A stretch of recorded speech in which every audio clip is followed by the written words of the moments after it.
Hello. Welcome to this edition of Ask the Computer Lady. I'm Elizabeth Boston. Today, Juliet wants to know a question about Excel.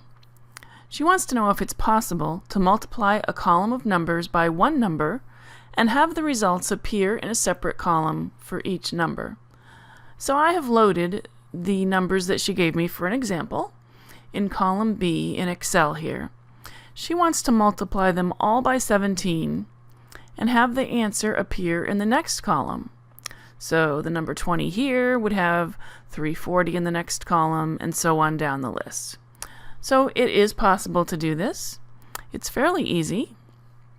First of all, if you're going to multiply every number by 17, and the 17 is never going to change, then you can simply click in the cell that you want your answer to appear in, and then type the following formula. You would type equals B2, which is where the number you want to multiply is, times, or an asterisk, and then the number 17. And when you hit the Enter key on your keyboard, the answer appears there. Now I see the answer here in column C. If I click on that cell where the answer is, up here I can see the formula that I've actually entered in.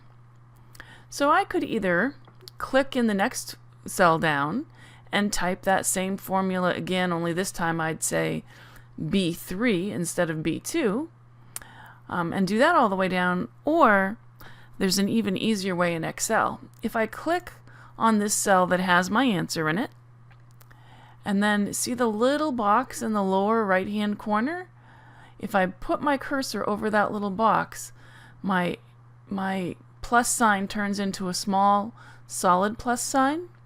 If I hold down my mouse button and drag down, it's going to copy that formula, and it's going to change each formula to reflect the row that I'm in.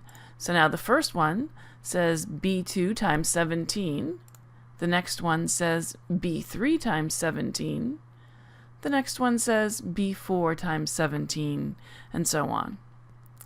If the number that you're multiplying by is not going to be a constant, but it might change, then I would suggest you write this formula a little bit differently. I'm going to insert a row at the top, insert, and let's see, maybe another row, just so I can have some space. Okay, so now up here I'm going to put the number that I want to multiply by. So at the moment it's 17. Then I'm going to take out these formulas here that I made. I'm going to start in this first cell next to the 20. I'm going to type the equal sign. That starts a formula. And instead of typing B4, I'm just going to click on cell B4. And then I'm going to type times, or an asterisk. And I'm going to click on cell C2, which has my number 17 in it. And then hit the Enter key, and there's my answer. Now if I decided to change the number 17 to something else, 58, all my results would immediately change to reflect that change. I'm going to change it back to 17, hit Enter, and there you go. So that's a couple ways that you can write your formulas so that anything that you type is automatically multiplied by a number, either a constant number or a number that you can change. I hope that made sense. I'm Elizabeth Boston. This has been Ask the Computer Lady. Have a great day.